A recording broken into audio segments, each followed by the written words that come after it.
No século V a.C., a Grécia era composta por cidades-estado de nome polis, tanto no singular como no plural. Atenas era o modelo da civilização que detinha os cidadãos que lá viviam e que governavam a cidade. Era constituída pela Acrópole, que era a parte religiosa da cidade, a Ágora, que era a praça pública, a zona rural, que servia era o local onde se criava tudo o que permitia a subsistência, a zona habitacional era a de residência e o porto marítimo permitia o comércio através do mar Egeu. Péricles foi o governante que consolidou a democracia, limitando os poderes das oligarquias e incentivou a participação dos cidadãos na Assembleia. Liderou ainda a Liga de Delos e usou os recursos para elevar Atenas de forma arquitetónica e artística.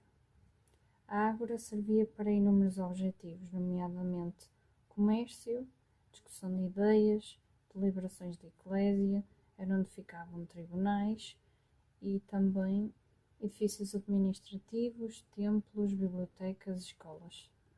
A vida artística salientava as histórias dos gregos, como, por exemplo, a batalha naval de Salamina contra os persas, que os gregos venceram, e que era evidenciado no teatro com a exaltação do inimigo, de forma a que o orgulho grego fosse ainda maior.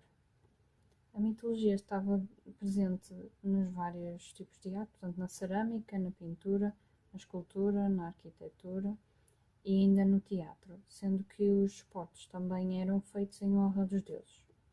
Na arte grega predominava o racionalismo, tendo também muita filosofia, estética, idealismo e antropomorfismo. A arquitetura exigia proporções rigorosas, correções de óptica e ainda harmonia entre estrutura e decoração. As ordens mais utilizadas eram geralmente a dórica e a jónica, sendo que a dórica era mais robusta e a jónica mais esbelta, com mais decoração. Ambas eram constituídas por um frontão, uma cornija, um friso, uma arquitrave, um capitel, um fuste e ainda um estilóbato. Onde se vê a seta é onde normalmente só na ordem jónica é que tem uma base. Tem algumas outras diferenças pequenas, nomeadamente volutas no fuste da ordem jónica e ainda ambas têm tímpanos no frontão, portanto essa não é uma diferença, mas no friso tanto pode ter decoração, por exemplo, métopas, que são figuras, mas também pode ter tríglifos, que são 3 riscas verticais que alternam com as métopas, portanto depende muito do estilo. O Parthenon e o Templo de Atena Níquia são 2 dos monumentos mais famosos da arquitetura. Os períodos da escultura dividem-se no período arcaico, com o exemplo dos Koroi, que eram muito rígidos, o estilo severo, que era com um ligeiro movimento do corpo, mas ainda assim a expressão severa. Depois o primeiro classicismo tinha muita idealização da estrutura humana e, portanto, são expressões mais simétricas, ideais de beleza.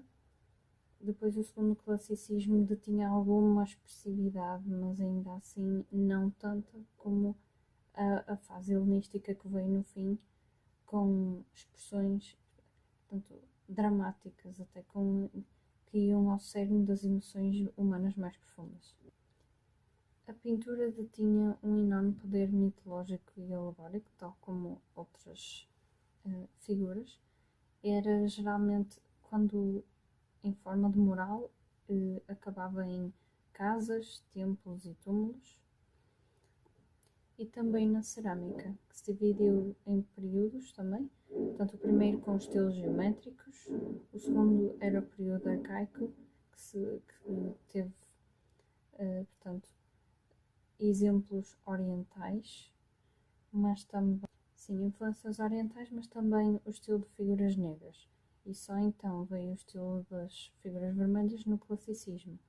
Todas elas tendiam a demonstrar, portanto, envolvimento dos deuses e humanos. Não, acho todas uma grande asneira, mas há um exemplo de Dioniso com Ariadne, que é bastante famoso e que depois tem toda uma panóplia de figuras e, portanto, as descrições ajudam muito nisso. Sendo que o teatro envolvia o culto de Dioniso, era normal estar bastante presente. Agora, falando mais da democracia, os seus elementos constituintes eram o território, o povo e as leis.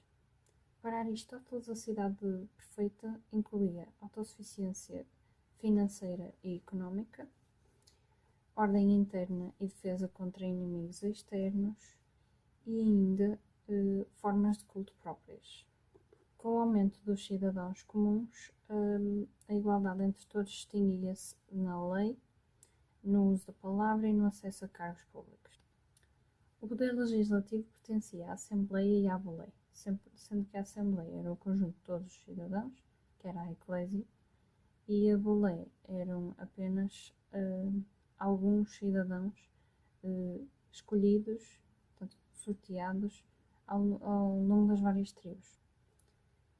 O poder executivo ia para os magistrados que detinham funções religiosas e de governo, que eram os arcontes, e também para os que eram, portanto, já detinham muito profissionalismo na área da defesa, e esses eram os estrategos.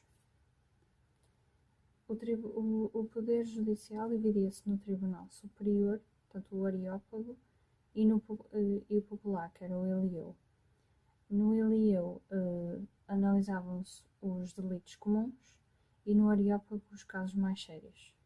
A democracia era então protegida pelo sorteio, pela rotatividade e curta duração dos cargos, pelo controle da demagogia através de penas pesadas, pela prestação de contas no final de cada mandato e ainda na possível exclusão da cidade por uma década. A oratória era vista como muito importante para o exercício do discurso público, portanto a integração na vida pública, mas também podia ser vista como um artifício da linguagem. Mesmo assim, os sofistas eram, portanto, procurados muitas vezes para educar os jovens atenienses na retórica, na oratória e na dialética. Portanto, para o espírito crítico, para a argumentação e para a capacidade discursiva. Os limites desta democracia eram, nomeadamente, o facto de os escravos não terem direitos, nem as mulheres, nem os metecos, que eram estrangeiros que acabavam por ser livres na parte comercial. As práticas imperialistas surgiram após a vitória sobre os persas, em que Péricles forçou os vários aliados da Liga de Delos a oferecerem tributos e através desses tributos engrandeceu Atenas, como tinha dito inicialmente.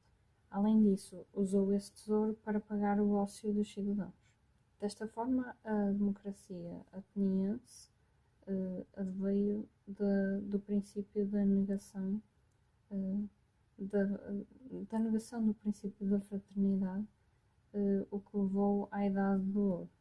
A religião era um elemento de coesão das várias polis, sendo que numa só polis era o culto cívico, mas quando eram todas era o culto pan-helênico. Alguns exemplos eram as grandes panateneias, as grandes dionisíacas e os Jogos Olímpicos. Portanto, culto cívico, culto pan-helênico.